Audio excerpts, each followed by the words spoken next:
더라. 아멘. 아마 아이들이 지난주에 이어서 또 이번 주부터 중고등부 아이들이 시험을 많이 보는 것 같아요.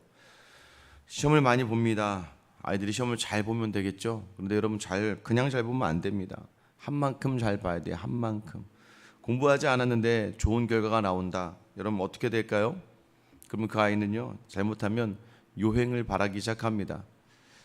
공부를 열심히 했는데 성적이 나오지 못합니다. 여러분 그러면 어떻게 해요? 여러분 그때는 격려해 주셔야 되죠. 왜요?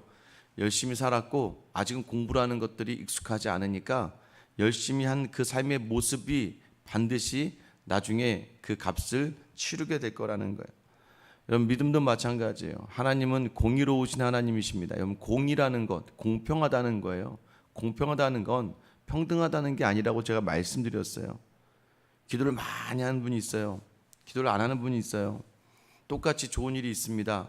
여러분 누가 더 은혜가 충만할까요? 기도를 안 하다가 그냥 그 모든 것을 경험한 사람보다는 늘 기도하는 사람이 은혜가 충만합니다. 왜냐하면요, 기도한 만큼 그 결과가 하나님이 하셨다는 확신이 있기 때문이에요. 문제가 생겼습니다. 여러분 기도하다가 문제가 생겼어요. 기도했는데도 불구하고 내 뜻대로 되지 않았어요. 근데 기도 안 하고도 내 뜻대로 되지 않아요. 여러분 기도 안 하고 내 뜻대로 되지 않으면 화가 납니다. 내 뜻대로 했기 때문에, 내 마음대로 했기 때문에 금세 여러분 분노하게 돼요. 그런데 기도를 열심히 했는데도 내 뜻대로 되지 않아요. 제대로 기도했다면 여러분 이 뜻이 내가 열심히 기도하는 것, 이것이 나를 위한 것이 아닌가 보다. 또는 어제도 우리가 주일날 말씀 나눴지만 상황과 환경은 변하지 않아도 내가 내 믿음으로 가면 하나님은 기억하시겠다는 거예요. 그럼 하나님 반드시 기억하신다는 거예요. 여러분 기억하셔야 됩니다. 하나님 때문에 하나님을 향하는 자들은 반드시 그 대가를 치르고 또 어려움이 있을 수 있어요. 그러나 그 대가만큼을 또 받게 된다는 것을 놓치지 말아야 돼요. 여러분 자녀는요, 아무리 열심히 해도요 부모보다 이상으로 줄 수 없습니다. 부모가 자녀에게 한 만큼 자녀는 아무리 열심히 해도 부모에게 그걸 줄 수가 없어요. 여러분 혹시 여러분이 준 것보다 더 자녀가 나에게 많은 것을 주기를 바라신다면 그건 제대로 된 부모라고 할 수 없죠. 그런데 여러분 부모는요, 아무것도 없는 부모라 할지라도 자식에게 더욱더 마음껏 줍니다. 그게 부모예요. 여러분 기억하셔야 됩니다. 하나님은요, 저와 여러분에게 더 많은 것들, 좋은 것들을 주고 싶은 우리의 아버지가 되심을 놓치지 않는 여러분 되시길 예수님의 이름으로 축원합니다. 여러분 그렇게 해서 하나님을 생각하는 거예요.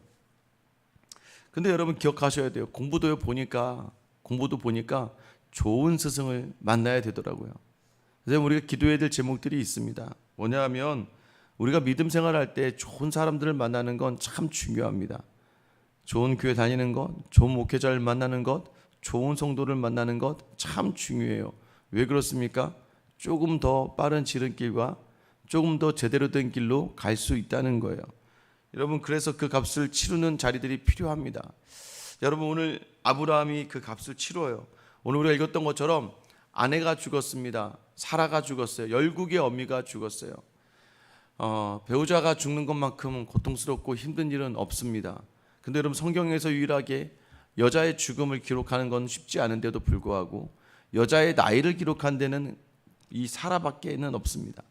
127세에 죽었더라. 여러분 그 나이를 왜 이야기합니까? 아브라함과 함께 지나온 모든 시간들, 여러분 그녀가 90세니까 지금 이삭의 나이가 거의 40살 가까이 된 거죠. 거의 90세의 아이를 낳았으니까 그가 그래도 인생의 37년의 이상을 그 이삭이라고 하는 아들의 그 모습을 보면서 살 수 있었습니다. 여러분 이 사라가 죽고 나서 아브라함이요 어떤 결단을 내리면 이 땅에 이 사라를 장사해야겠다. 그래서 그 해쪽 속의 사람들에게 계속해서 땅을 자기에게 팔려고 합니다.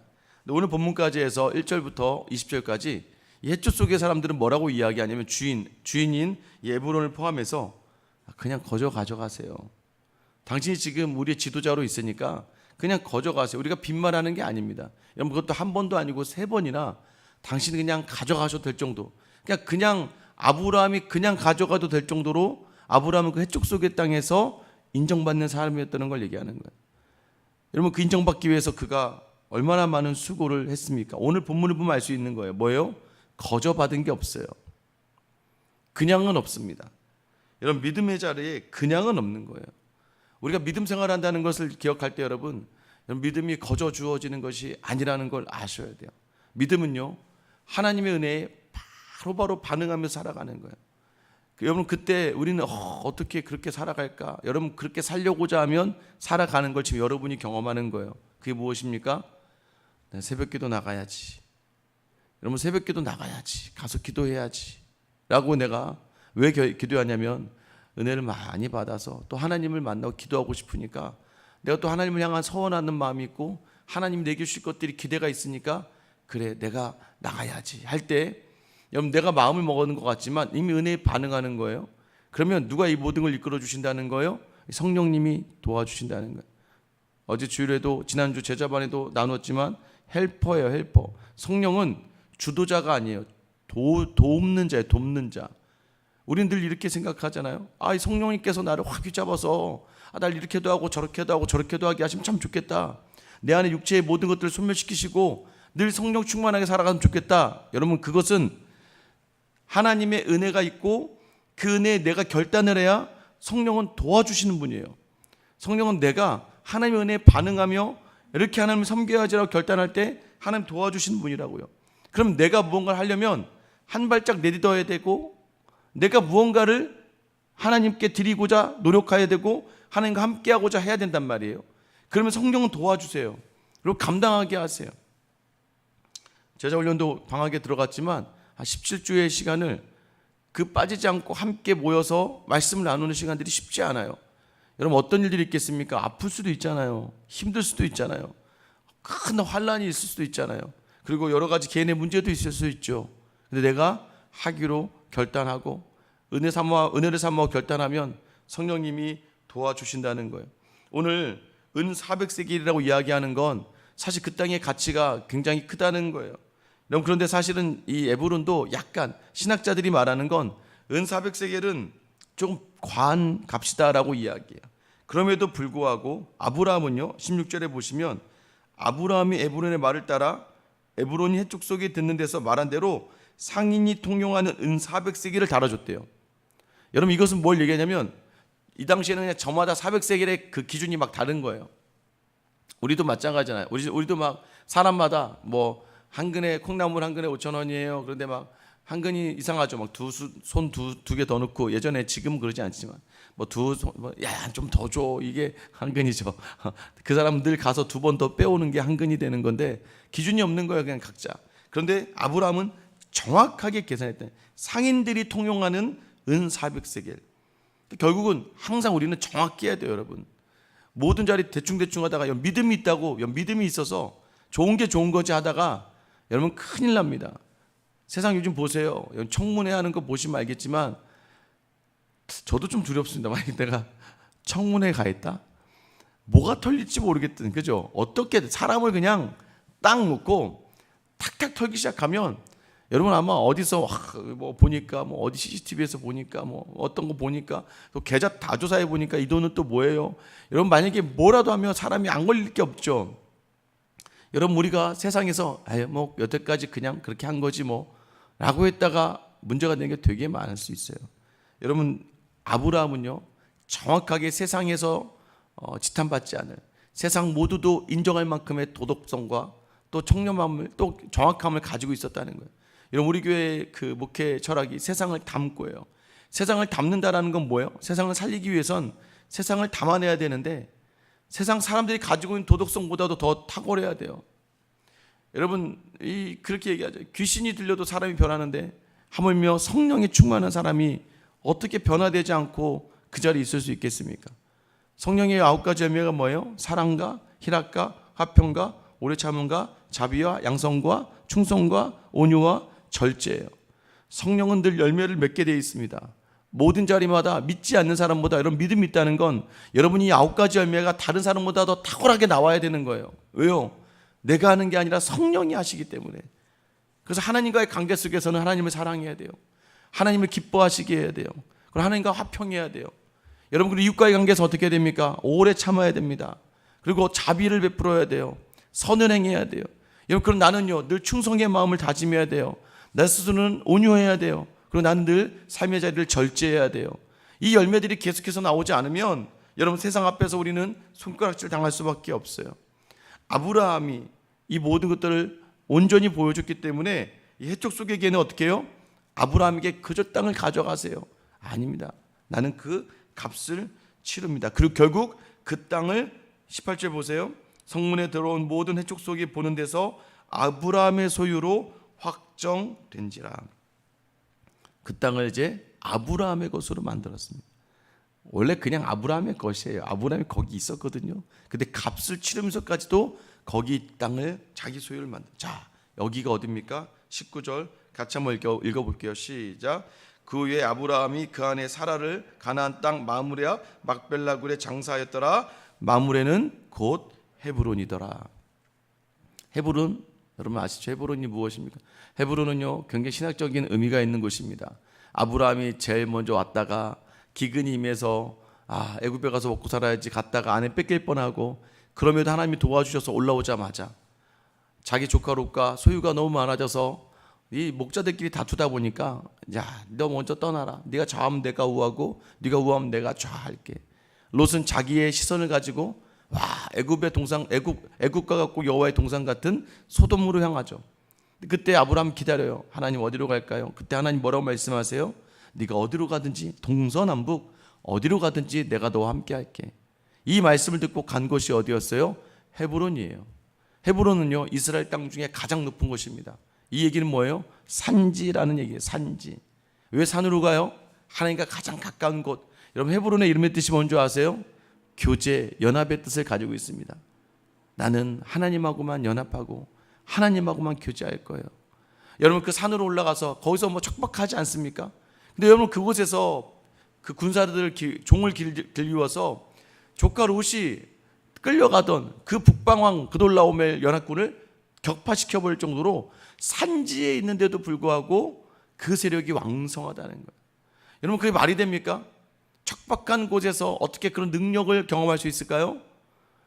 누구와 함께 하기 때문입니까? 하나님이 함께 하시면 사람의 생각이, 우리가 알고 있는 이 세상적인 논리가 통하지 않고 하나님의 능력이면 모든 것이 가능한 줄 믿으시기를 축원합니다.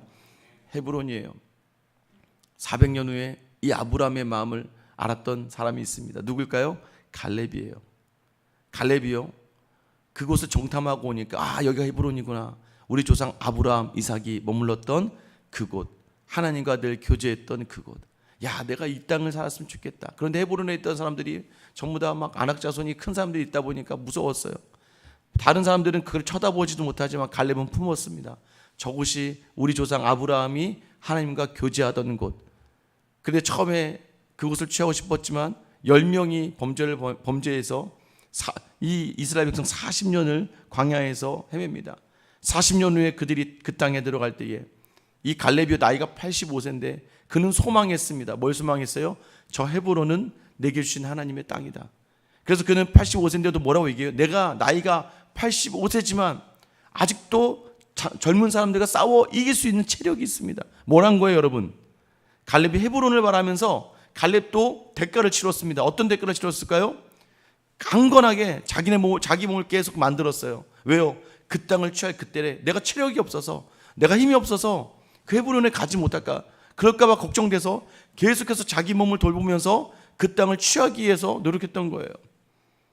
여러분, 우리가 이 육체의 것들도 준비해야 돼요. 왜? 하나님의 성전이니까 더럽히지 말아야 됩니다. 여러분, 그 육체를 준비한 갈렙이 결국 헤브론을 취해요. 헤브론은 또 어떤 곳입니까? 다윗이 제일 먼저 왕이 됐던 곳이 바로 헤브론이에요. 다윗이 헤브론의 왕이 된 다음에 그 다음에 예루살렘의 왕이 됩니다. 여러분, 우리 믿음의 자리의 첫 시작은 뭘까요? 예루살렘, 영광의 자리에 있기 전에 제일 처음 신앙의 시작은 뭐예요? 하나님과 교제의 자리예요. 여러분, 저는 오늘 이 말씀을 통하면서 저는 여러분에게도 헤브론에 대한 소유가 확정되는 역사가 있게 되기를 예수님의 이름으로 축원합니다. 왜 이 소유를 확정해야 될까? 여러분, 새벽기도 이 자리가 여러분에게 헤브론이 될 수 있어요. 훈련의 자리가 여러분에게 헤브론이 될 수 있어요. 왜 헤브론이어야 됩니까? 여러분의 자녀들이 기억할 것이기 때문이에요. 믿음의 부모가 서 있던 그 자리, 그것의 값을 치르며 있었던 자리. 여러분, 제가 아무리 생각해도 그래요. 제가 왜 목사가 됐을까? 제가 여러분에게 말씀드렸죠. 중학교 고등학교 때 수련회만 갔다 하면 강사 목사님들이 와가지고는 막, 그 당시 그게 유행했습니다. 집회만 가면 막 이 자리에서 하나님께 자신의 인생을 서원하실 분들 막 손드십시오 막 그러면 그 분위기에 취해서 막 중학교 고등학교 애들 막 손들고 서원하고 막 대학생들 막 자기 하나님께 뭐 자기 몸을 바치겠다고 선교사로 나가겠다고 해서 지금 선교사로 나가신 분들 다 그때 서원했던 분들 많아요. 근데 저는 그게 너무 싫었어요. 저는 하나님께 기도해서 하나님, 저는 목사는 안 할 겁니다. 전 죄송합니다만 제가 새벽에 일어나는 걸 너무 싫어해요. 밤늦게까지 노는 걸 너무 좋아하는데 하나님, 저는 목사는 시키지 마세요. 절대 그런 마음 주지 마세요. 여러분, 그렇게 해서 제가 그 대학교를 제가 일반 대학교를 가면서 자, 이제 목사는 끝났다. 그래서 좀 불안한 거예요. 신학대학원이 있으니까. 근데 제가 직장에 가면서 나는 이제 진짜 목사가 끝났다라고 생각했는데, 직장 생활하면서 한 4년 5년 정도 하는 즈음에 하나님이 청년부 간사를 하게 하면서 너무나도 제가 은혜를 많이 받았어요. 말씀의 능력을 경험했어요. 그래서 한 32살, 이제 20살부터 시작하면 12년이 지났을 때죠. 그때 제가 이제 신학을 해야겠다 해서 아내에게 허락을 받고 제가 이제 목회자리에 딱 섰을 때에, 그래서 이제 신학대학원에 합격을 하고 제일 먼저 저희 아버지에게 전화했습니다. 아버지, 제가 신학대학원 합격했어요. 그래서 저희 아버지 하신 말씀이 너무 놀라웠어요. 내가 12년 동안 늘 기도했다. 우리 아들 목사시켜달라고. 근데 기도의 무서움을 그때 알게 됐습니다. 그때부터 함부로 자녀를 위해서 그렇게 기도하면 안 되겠구나. 그게 아니라 저희 어머니 아버지가 늘 쌓았던 새벽의 제단, 힘들고 어려울 때면 늘 주의전을 쫓아서 눈물을 흘리며 기도했던 그곳, 지치고 고날 때, 외롭고 고통스러울 때 늘 교제했던 그 자리, 그러니까 그 복이 제게 임한 거예요. 그래서 저희 모든 삶의 자리가 주님과 함께 교제할 수 있는 헤브론으로, 저희 부모님이 세웠던 아름다운 믿음의 자리가 이제는 제게 하나님께서 허락해 주시는 거예요. 여러분, 오늘 그러면 여러분의 이 헤브론의 자리는 여러분의 자녀들에게 반드시 전달될 줄 믿으시길 축원합니다. 그렇게 우리가 소망을 확정하는 거예요. 주님, 제가 뭘 하겠습니까마는 제게 자녀에게 줄 수 있는 가장 큰 복은 이 땅을 살아가며 지치고 고날 때, 외롭고 힘들 때 누구와 교제해야 되는지 하나님과의 교제를 놓치지 않는 헤브론을 제가 이미 소유로 확정하였사오니 아버지, 자녀들에게 이 헤브론이 전달되고 이 헤브론이 그들의 기업이 되고 그들의 목적이 되는 귀한 은혜를 허락하여 달라고 이 시간 기도하는, 또 이 시간 헤브론을 다시 여러분 자리에 세우는, 다시 돌아가야 될 자리. 아이들이 방황할 수 있을 거예요. 아이들이 멀리 떠날 수도 있을 것처럼 느껴질 겁니다. 그러나 여러분이 확정하면, 여러분이 이 자리를 확신하면 여러분의 자녀와 여러분의 가족은 다시 믿음의 자리로 돌아올 줄 믿습니다. 소망을 확정하기 위해 치른 이 대가를 기꺼이 기쁘게 감당하며 누리는 저 여러분 되시길 예수님의 이름으로 축원합니다. 기도하겠습니다. 사랑의 하나님, 우리는 하나님의 약속의 말씀을 받으며 400년 후 이 땅으로 돌아오리라 아브라함은 그 400년 후를 기억했습니다. 그래서 그 땅에 돌아오게 된다면 믿음의 후배들에게 확신을 줘야 되는데, 그 자리가 바로 헤브론임을 확신하며 하나님과 교제의 자리, 자신이 처음으로 가나안 땅에 거하며 그곳에서 하나님 주신 은혜를 맛보았던 자리, 그 자리에 아내를 묵게 하고 이후에 아브라함도 이곳에 장사됩니다. 그리고 400년 후에 그 이스라엘 백성은 그 아브라함이 장사된 그 땅을 향하여 나오게 되고, 하나님 그 땅이 거룩한 하나님의 땅이 되는 자리까지, 아버지 하나님, 오늘도 우리가 이 새벽에 나와 기도하는 이 자리가 헤브론의 자리인 줄 믿사오니 아버지, 이 땅을 소망으로 확정하며 대가를 지불하는 이 자리에서 아버지 하나님 돌아보시고 긍휼히 여겨 주셔서 사랑하는 모든 사람들, 나와 함께 이 헤브론에 거하고 헤브론을 기억할 수 있는 믿음의 사람 되게 하여 주시옵소서. 오늘도 이 자리는 나와 주님이 교제하며 연합하는 자리입니다. 세상이 두렵고 세상이 힘들고 세상이 어려워도 주님과 동행하는 자리가 가장 큰 복이며, 주님은 늘 우리에게 평강을 주시는 줄 믿사오니 이 자리를 잘 감당해내며 내 소유로 확정하며 믿음의 자녀들에게 이 믿음의 유산을, 또한 믿음의 후배들에게 이 믿음의 유산을 잘 전달할 수 있는 귀하고 복된 통로로 우리를 사용하여 주시옵소서. 오늘도 드려지는 모든 기도에 주님과 함께 교제하는 모든 자리에서 들으시고 가장 좋은 것으로 우리 모두에게 허락하여 주시옵소서. 모든 것 되시는 우리 주 예수 그리스도의 이름 받들어 기도드립니다. 아멘.